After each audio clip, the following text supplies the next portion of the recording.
Okay, hi everybody. I'm Brian McGarry. I am the, yes, my cats might make some appearances during the presentation, but I'm Brian McGarry. I'm the Learning Design and Open Education Engagement Librarian at Penn State University.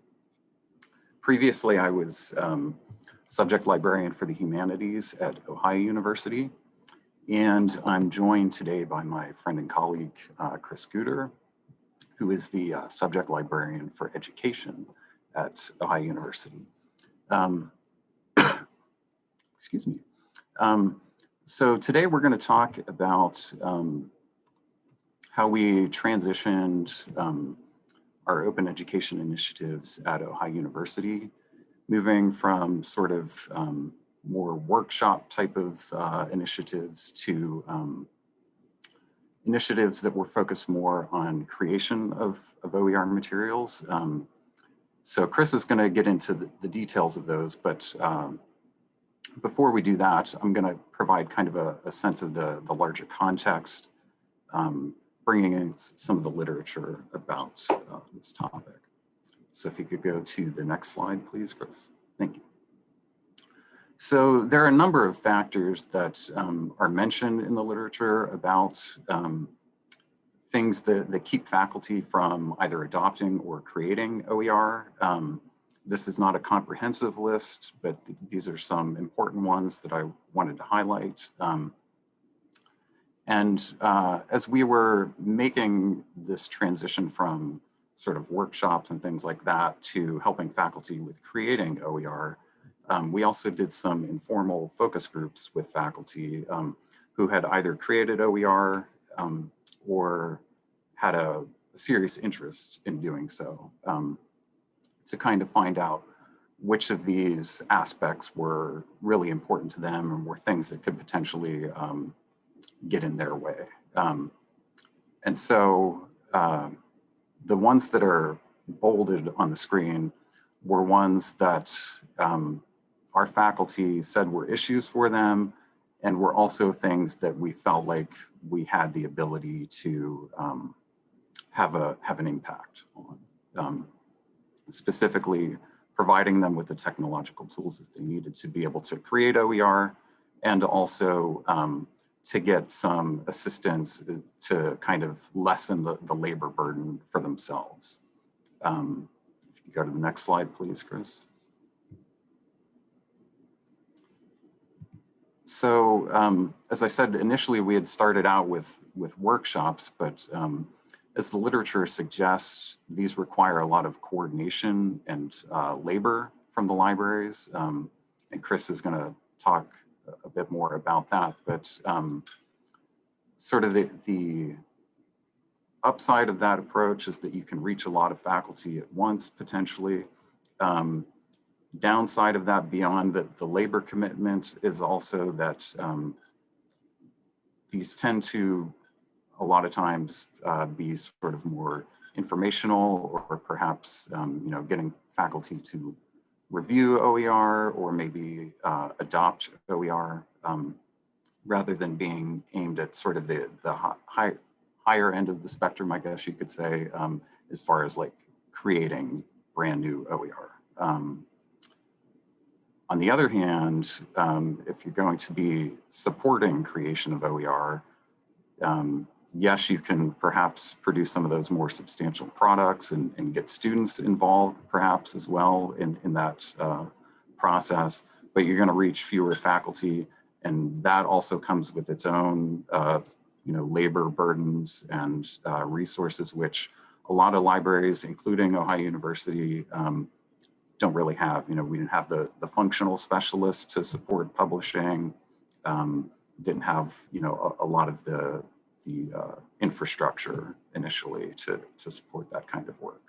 If you go to the next slide, please, Chris. So we were trying to find an approach that was less labor intensive for the libraries, but at the same time being impactful and sustainable. But we also recognize that changing our approach doesn't necessarily get rid of all of those labor requirements. in some cases, you're just kind of shifting that burden away from the libraries to somebody else, whether that's faculty or instructional designers or students or other folks. So, we just want to make that clear. But one thing that comes up in the literature is that academic labor is often not made very explicit in studies about OER. That there aren't a lot of studies that really get into the details of the personnel that's involved in making this happen and the costs that are required. So that's something that we're trying to address with this particular presentation. If you go to the next slide, please. So, why do we care about making the labor and costs more explicit? Well, there's several reasons. One is that, this is a big burden on faculty to be producing OER. And so if they're going to invest themselves in this, it's important to know upfront what you're in for and what's needed. Something that came up in the literature is that, this recommendation that if you're going to go through all of this trouble of creating OER and redesigning your course and all of that, that it should probably be something that, you're going to be offering that course for quite a while. Otherwise, it's not worth all of that upfront investment. The other thing too is that, we want to make sure that people are being properly compensated for their work, whether that's faculty or students or, instructional designers or whoever the case may be. And then also, we want to respect the agency of all the folks who are involved in this. If you go to the next slide, please, Chris. And, as far as agency goes, there's a lot of power dynamics in play that affect people's agency in this work. And so this is just something that's really important to keep in mind when you're doing this kind of work. So there's, the power imbalances between faculty and students. So that can really come into play with open pedagogy and making sure that, that this is genuine collaboration and that students aren't being exploited. It can also factor in as far as faculty and then other employees who aren't faculty who are involved in this, whether that's, at Ohio University, for instance, librarians are not faculty. So there's a power dynamic there. Instructional designers, other folks that are involved in this.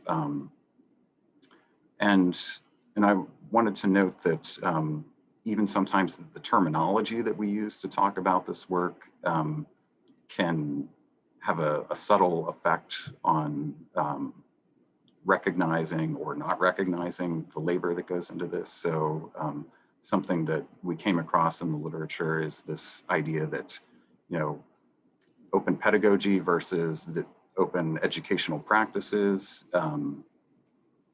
that can kind of obscure the work of folks who aren't part of that student-teacher dynamic if you're using the term open pedagogy. But certainly there's a lot of other folks who are supporting that work who aren't themselves faculty or students.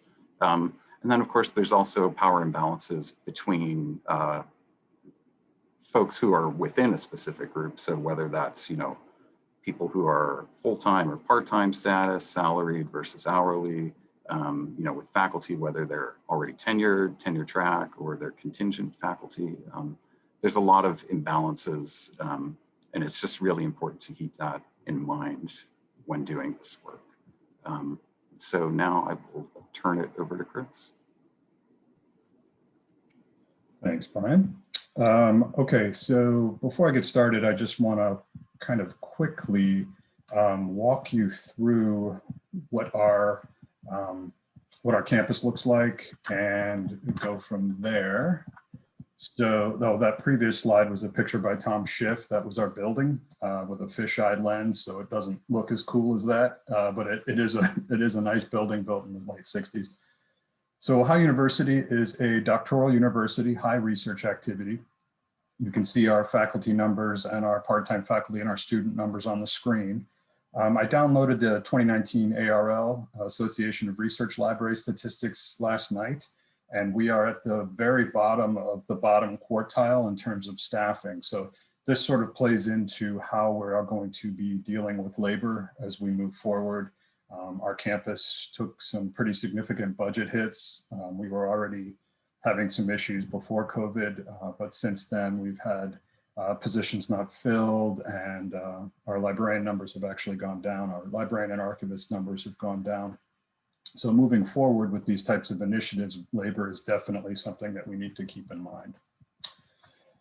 So here are the 4 projects that I'm going to be talking about really quickly. I realize I have about 10 minutes to talk to you about 5 years worth of work, but I really want to make sure we open this up for comments at the end. So these are the 4 open access projects.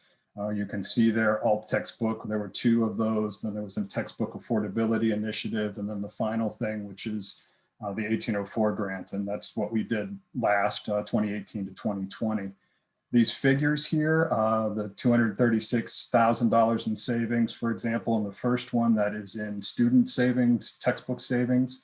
And the input is how much the libraries had to put into that initiative, or in the case of the second alt textbook, we shared that cost across 3 different units on campus.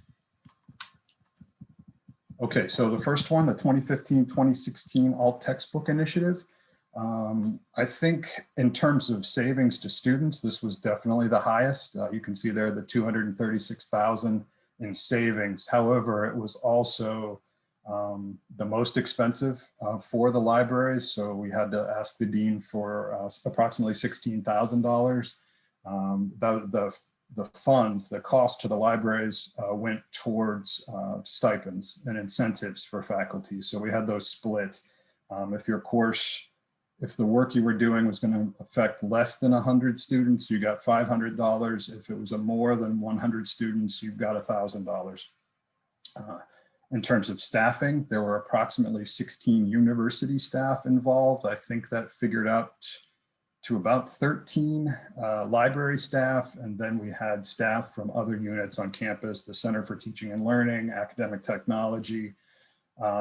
And so there's a lot of work involved in something like this. Not only was it costly in terms of incentives, but it was also costly in terms of hours spent. So there were months of planning, there were applications to review, incentives, surveys afterwards, reserving rooms, reserving food, that sort of thing. So it was highly successful, at least in our view. The $236,000 was successful, but it was also very labor intensive.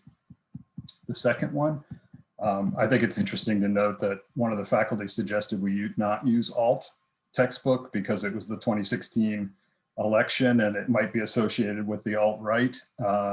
We felt that that was the minority, so we went ahead with alt textbook, and I don't think we heard anything other than from that one faculty member. This one actually was more staff. So the first one was 2 workshops. They were identical. So they were 2 hours long and just offered at 2 separate times for more faculty.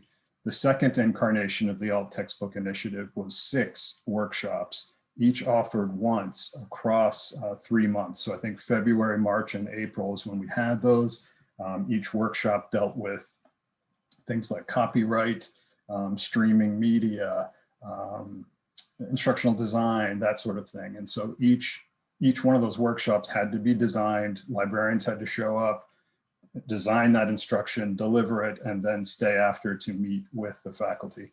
The cost to the libraries was cheaper because it was spread out across 3 separate units, the Scripps College of Communication, the libraries, and I think the third one was the Office of Innovation and Instruction, something like that.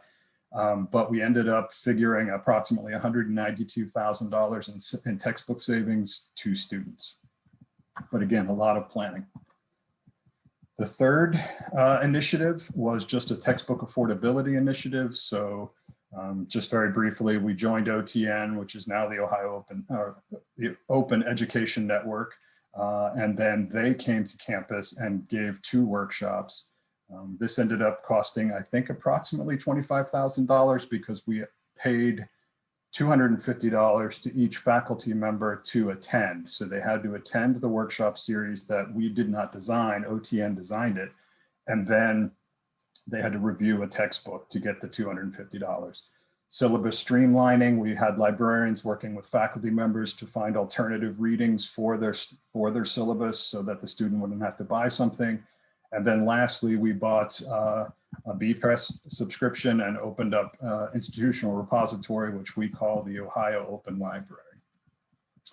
Now, the last thing I want to talk about is we've basically moved away from heavy labor on our side and moved that towards student labor.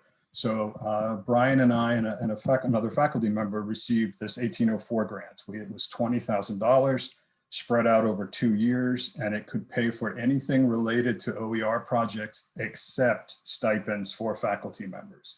So these are the 5 projects that came out of that.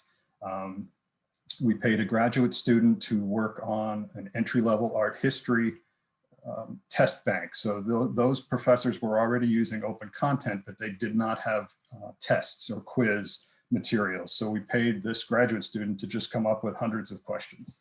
I paid a graduate student to work with Pressbooks and occupational health and safety professor to move from the textbook he was using to something using free online sources, and it looks very nice because we use Pressbooks.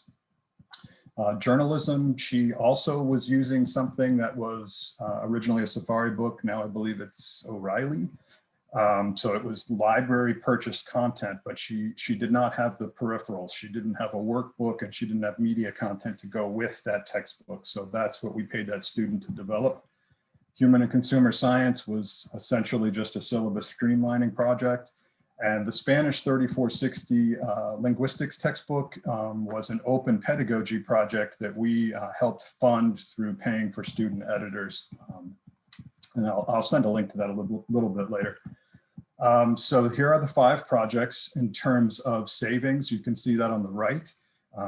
Those are savings per year, and the students are after the slash. So for example, one of the most productive projects was the Art 1100 test bank. So this is an entry-level art history course. Approximately 700 students take it a year, and now they don't have to sign up for, they don't have to purchase the textbook. So that 52,000 represents the textbook savings for that project. But looking at this page, there were essentially 2 to 3 librarians that worked, that's it, over 2 years. And it was almost entirely project management. So with the exception of the IR, the Bepress product, and creating the metadata to go with those records, this was essentially hands-off in terms of the library. So I would just check in with professors and with the students. I would purchase Pressbooks if that's what was needed. If there was a problem with the student and the faculty, I would get in the middle and make sure things were going smoothly. But that was essentially it. So we went from 16 to 18 librarians working pretty heavily on a workshop project to 2 to 3 librarians over the course of 3 years, essentially making sure just things were running smoothly. So here's our Bepress page, and I included a link. Brian, I don't know if you can add that to the chat or not, but this just shows you, we had approximately 5 students being paid to work on these 3 textbooks. The yearly savings to students was only $3,300 for those 3 textbooks, just because those are small enrollment classes. The art history course, of course, was 700 plus students a year, so the savings is significantly higher. I think some of you may be interested in the open pedagogy component of the linguistics Spanish textbook. Here on the screen is actually the cover and the brief introduction to a chapter that we wrote, which is also linked. And Brian, if you could add that to the chat.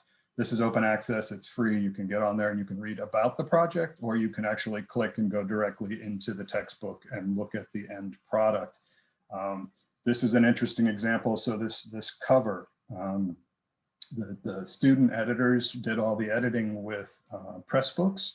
This cover was designed by one of the admin staff in Professor Ganeshan's department. So we didn't end up having to pay for that cover. It was just designed by someone internally. And I think that moving forward, I would say recommendations would be to use those people that you have around you that already have this kind of experience to move these projects forward.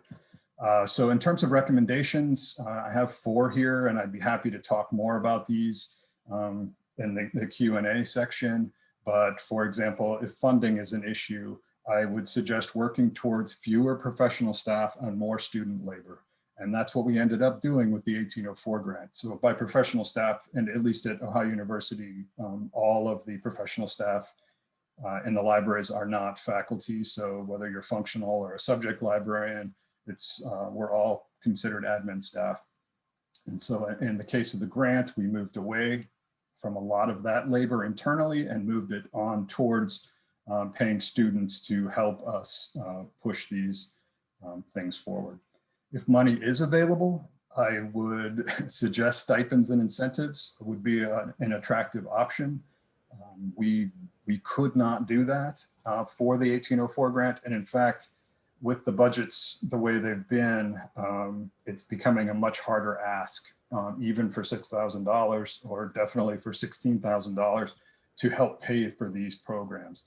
So if you do have the opportunity, if you have the funding within your library, or if there is the opportunity to negotiate how a grant is spent, it might be advantageous to include stipends and incentives because at least in the alt textbook and the OTN workshops, they brought the faculty in for sure.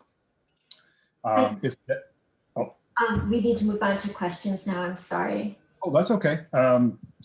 So I will get to the next slide and questions. Sorry it took so long. No, it's perfect. It's so very interesting.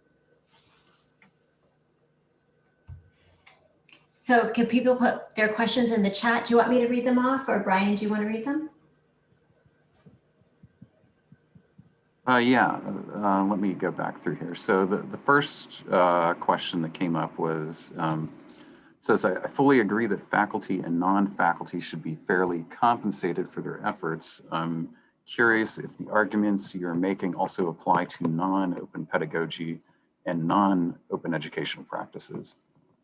In other words, if an instructor chooses to redesign their course in a non-open way, wouldn't that be considered part of their regular job, and compensation for this regular pedagogical activity be included in their regular compensation? Why is open pedagogy special in this regard?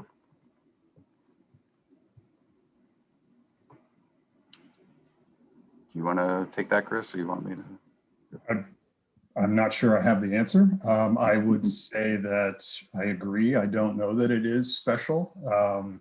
I think open pedagogy and creating OERs might actually, I don't want to say be more difficult, but in a lot of ways there is, I think, some more upfront planning than purchasing a textbook, purchasing a test bank that may or may not have a slideshow attached to, or slide decks attached to it.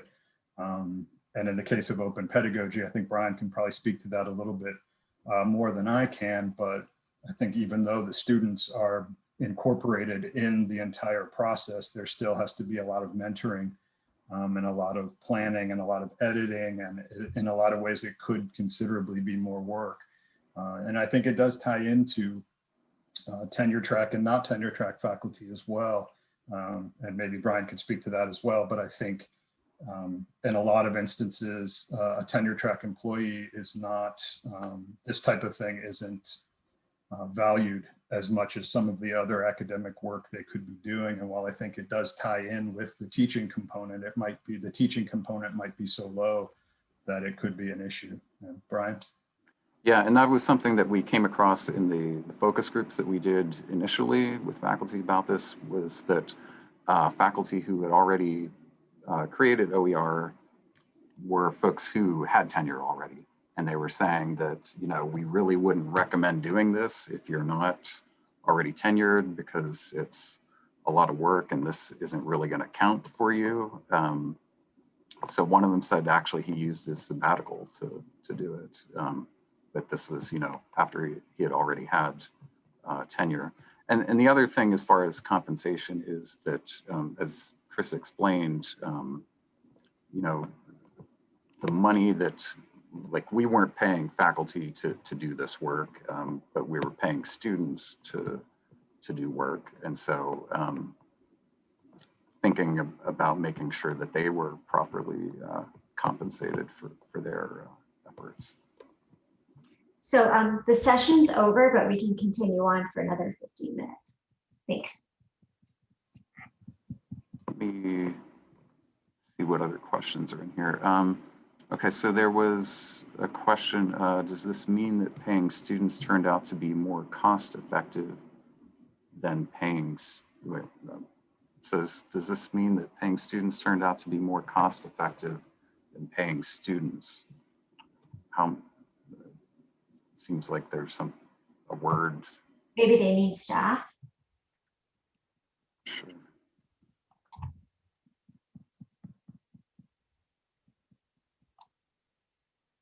I'm not sure.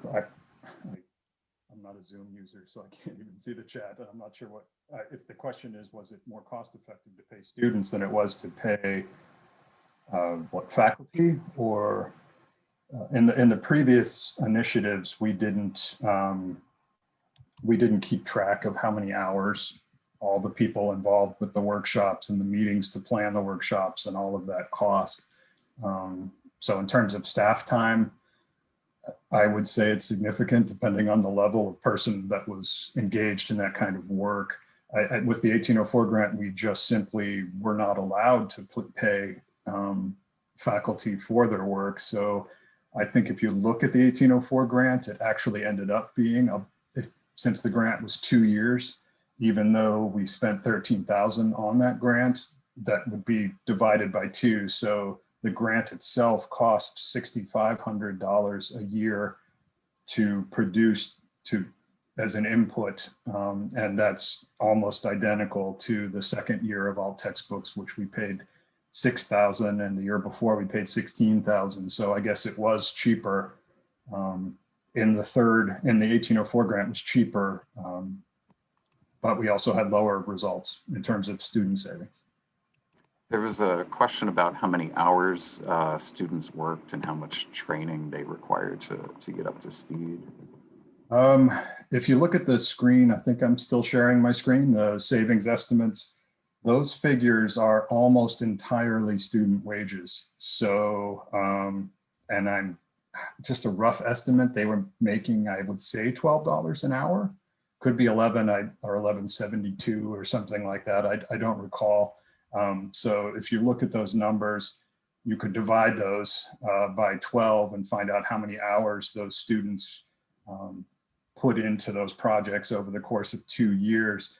I think the only cost would be, I think, probably $200 in press books for the occupational hygiene, and I think $100 in press books for the Spanish linguistics textbook.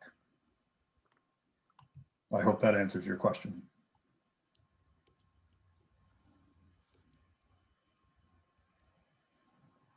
So there's related to that, there was a question about how the compensation rate for students was decided.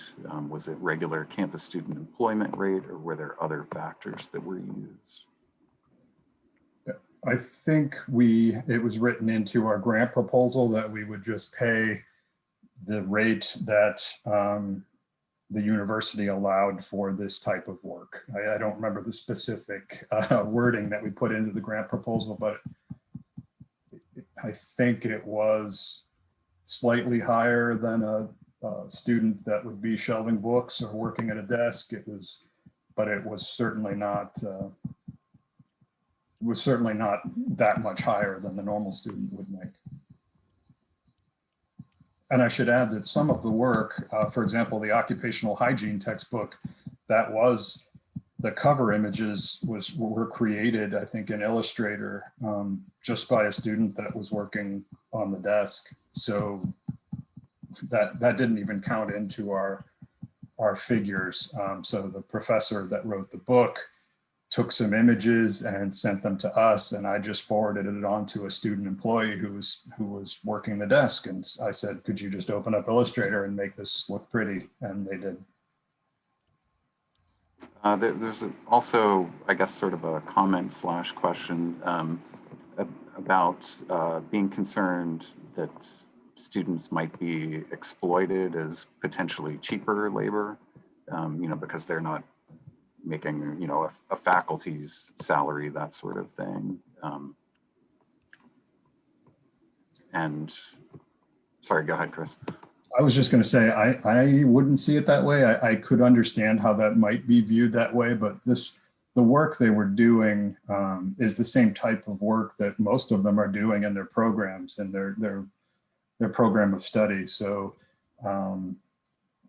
taking content that a professor provides and maybe in a Word document, for example, and putting that into Pressbooks, using the Adobe suite to create images. That's the kind of stuff that they're already doing. In terms of training, there wasn't a lot. I bought the license for the Pressbooks for the occupational hygiene and safety primer student, and I said, have a look, and if you have trouble, let me know, and here's some content to mess around with it. So I gave her the ACRL. I gave her an open access ACRL document, and I just said, see what you can do with this to make it look good, and it was fine. So I believe that's WordPress. I can't remember the interface, but it's very similar to WordPress. It might actually be a WordPress product. I can't remember. So yeah, I didn't see it as exploitive, and a lot of the students are student employees. So I think sometimes this could actually be moving forward something that they would appreciate as a change of pace from whatever job they are doing. They aren't actually creating content. They're just working as, I guess, an editor or a visual communication, something like that. Hope So that. someone suggests that we could move, we don't have to stop right away, but maybe we want to also move this to Discord, this conversation, because there's so much to be learned and discussed. Yeah, sure. Does anyone know how to do that?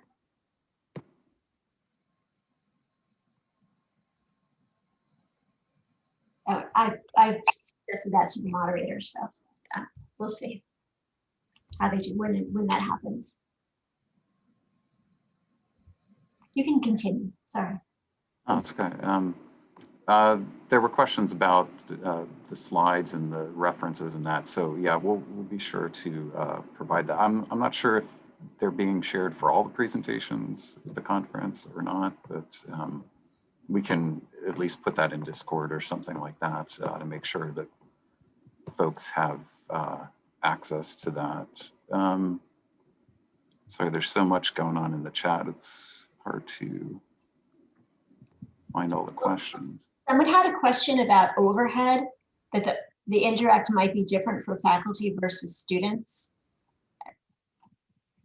I don't remember where I saw that. Oh, this woman says, or this person says, if the grant is responsible for paying fringe, then hiring students is usually much more cost effective, as their fringe is typically lower than staff faculty, as well as their pay per hour.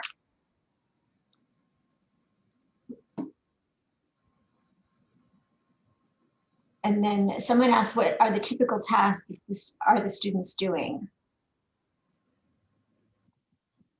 For the 1804 grant, the students, I mean, I can just walk down this list here. There were no students in the consumer and human science course readings. That was just literally the faculty member met with the librarian. They went through the syllabus and tried to find open or library purchased content that could replace the textbook. And she was, that instructor was using Top Hat. And so we just provided the material to push into that Top Hat course. And that results in $5,800 in savings with no direct cost to the grant. Syllabus streamlining is something I think most libraries would provide to their faculty if asked. They would help them, assist them in finding that. The art test bank, again, it was just a graduate student in art history who worked with the faculty member, got the topics, and would just come up with questions. That was, and I had nothing to do with that other than signing off on the time card. But the end result was a text bank that can be used and added to year after year. It can be randomized so that not every student is getting the same. So that was actually the biggie. That test bank was something that I did not think about initially, but it ended up being the hugest in terms of cost savings to students, just paying someone to create test banks that could be passed around. Journalism, again, I just paid a student that had taken the course previously to work with the professor to come up with peripherals. And the hygiene, occupational hygiene, she essentially took the content that the professor was writing, dropped it into Pressbooks, and worked on fonts, helped look for open materials. A lot of that is government publications, so you can actually just go in there, and as long as you cite it, you can take that work and use an image, so you don't even have to recreate certain images for that. So I hope that answers that question. There is an OER labor room in Discord. Maybe we could just continue once we're through this session, because we'll be shut off in a couple minutes. The conversation there, share the slides, etc. Is that something we do on our end, or? Yeah, I think so.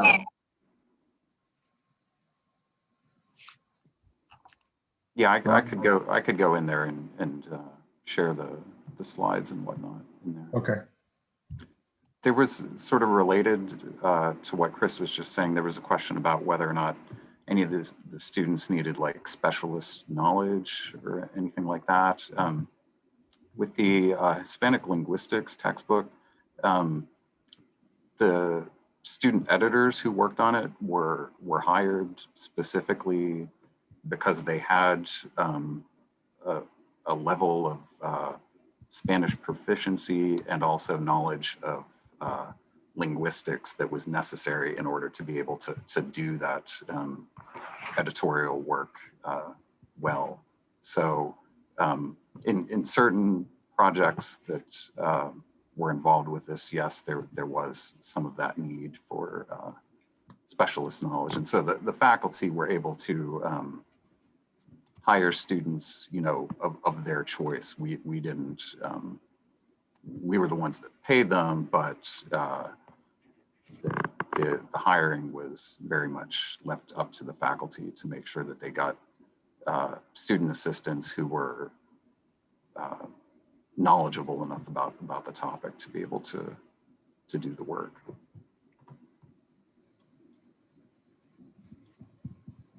So thank you very much for your time. You do know how to get to the Discord server and just there. Perfect. Okay. I appreciate it.